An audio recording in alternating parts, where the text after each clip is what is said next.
Hey there, Andrew here. I love to be entertained, but I have no patience, so I give every new show I watch only one episode to hook me. Welcome to Debut Review. Just Beyond. The show description reads Inspired by the writings of R.L. Stine, Just Beyond is a supernatural anthology series. And that's all it says. Well, I do love me my anthology series. So I was really quite impressed with the Fear Street movies that hit Netflix over the summer, also based on the works of R.L. Stine. Uh, None of which I read when I was a kid or an adult. I have not read a single thing, but I was aware of I was aware of them. Never heard of Just Beyond. R.L. Stein, prolific writer. Good gracious me. Um, so I'm thinking this is probably not. It's on Disney Plus. I'm thinking it's probably not going to be foul mouthed or gory, as the Fear Street films were. Um,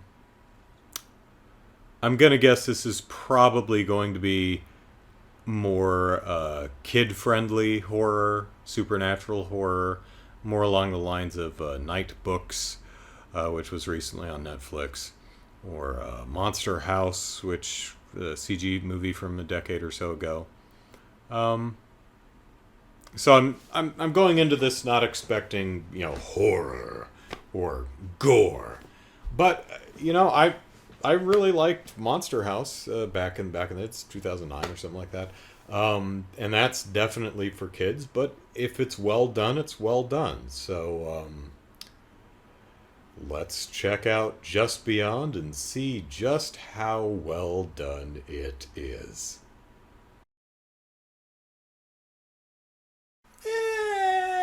Not bad. Not bad.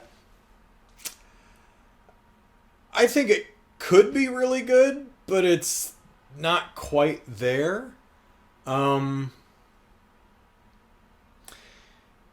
it feels like it's shooting for having an actual thesis, having something to say, like a lot of science fiction does. Even Tales from the Crypt episodes have a moral.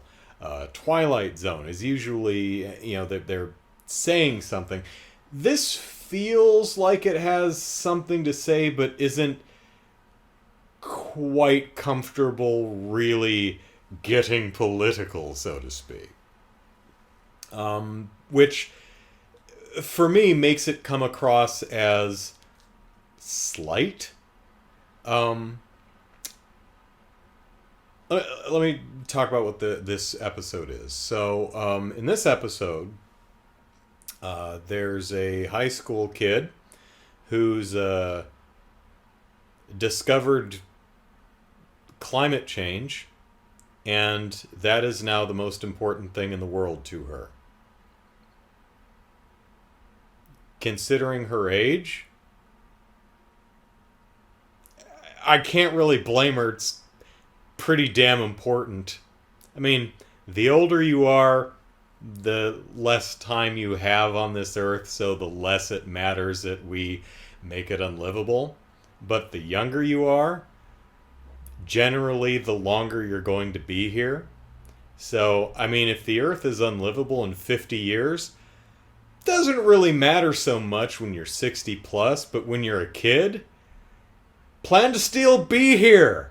Would like an earth to live on. So, can't really fault her for hearing about climate change and it being very important. But she's standing on the table in the lunchroom. We don't see this. The principal's yelling at her. You were standing on the table at the lunchroom and tell them to rise up and have no hamburgers. And she's like, yeah, because hamburgers, the burger industry contributes to methane, greenhouse gas, exacerbates climate change. Well, this is your ninth disruption, so you're being expelled. Okay, so she gets expelled from school for being outspoken and politically active.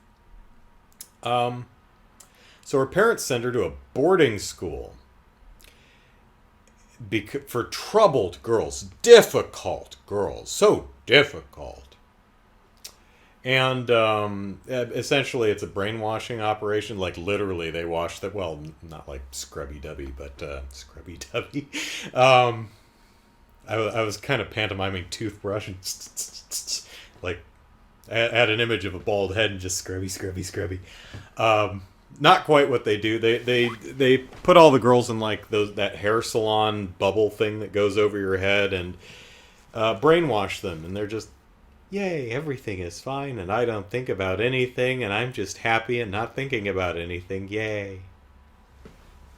And so there's another girl in school who has like a metal plate in her head, so the brainwashing didn't work on her.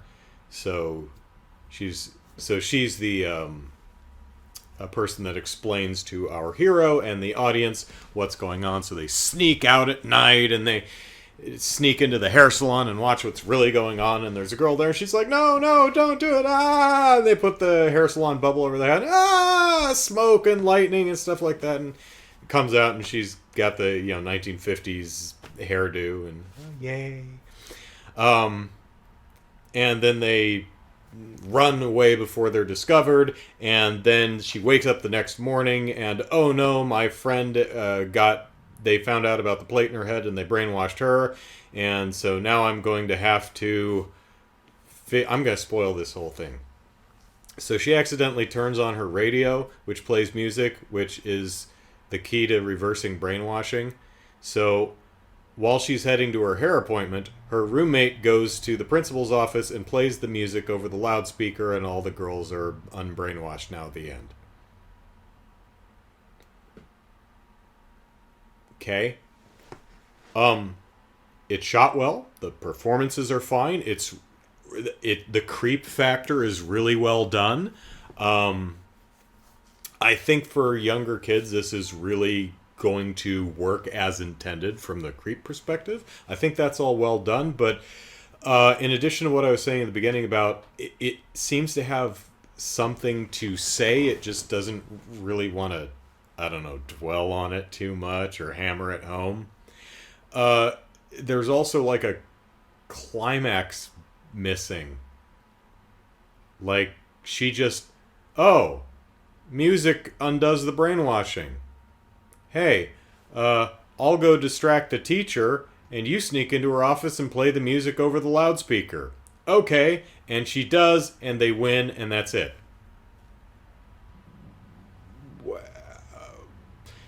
Well, you subverted my expectations, because normally stuff goes wrong, right? But no, everything works exactly perfectly. It's fine. So that's... Which... It ends like a wet fart. It's just like, oh, okay, and they all live happily ever after. Great. So there are some interesting things that resonate with me. The idea that we people are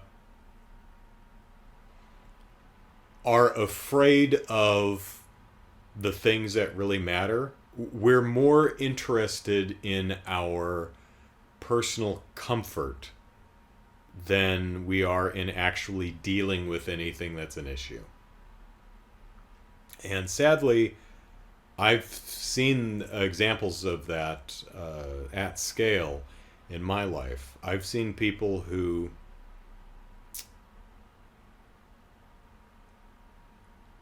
are more interested in civility and politeness than they...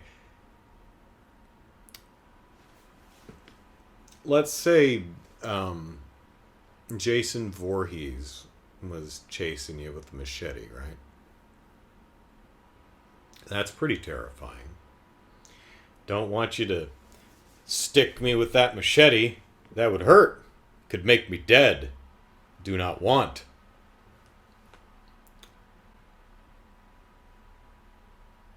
Now imagine a person who's like, yeah, I understand that you don't want Jason Voorhees to murder you, but it makes me uncomfortable when you yell really loudly. You know, when you do the, ah! You know, it makes me This is a really terrible analogy. Like, I'm trying not to be super specific because I'm thinking of specific people and I don't want to put anyone on blast.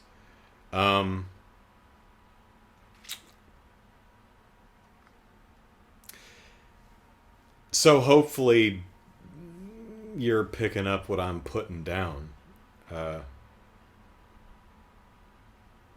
Yeah, there are people in the world that are trying to destroy the world and hurt other people. But you see, when you call them out for it, hey, you bad person who's making the world a worse place by deliberately trying to hurt people who live in it, or creating conditions that will harm them. You see, when you do that, it makes me uncomfortable. And especially since what they're doing doesn't affect me, so, you know, I mean, yeah, it's bad that they're hurting other people, but I'm not in that out group, so it doesn't affect me. So I'd be much more comfortable if you just stopped complaining about things that don't affect me. I know they affect other people, and that's really sad. But it makes me really uncomfortable when you talk about it, and that's more important to me. It seems like there's some of that going on there with this episode, and I find that particularly resonant, but it doesn't really hit on that or sum anything up with a particular thesis. It just, and the brainwashing's over and they're all good. Okay. I guess they just all go home. I guess they just all call their parents and go home. I mean, the evil faculty. I guess maybe there's an investigation. Maybe someone goes to jail. It's not like the principal, evil brainwashing principal, or the salon dude, like, they get stuck in the salon and get brainwashed themselves. There's nothing. It's certainly nice that all the girls get their brains back, but there's a climax missing.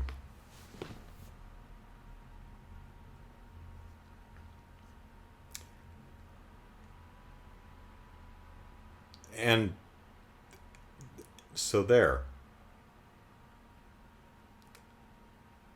See, I said there's a climax missing, and then my mind said, ooh, I've got a great analogy. And then the other part of my mind went, nah, that's just going to make everyone super uncomfortable. Especially since I'm talking about a show for kids. So, there are many colors, and they're all wonderful in their own right, but I think we should stay away from blue for right now. So, Just Beyond, the first episode's okay. I might check out a second episode, see what it does. I hope going into the second episode, what I'm hoping to see is more confidence in a specific thesis and an actual climax, rather than just an ending. So, because when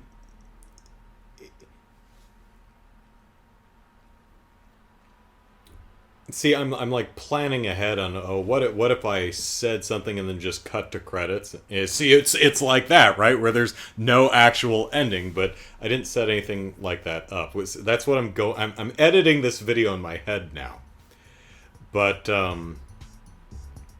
I think it's better to have an ending to a narrative, to a story, as opposed to just stopping.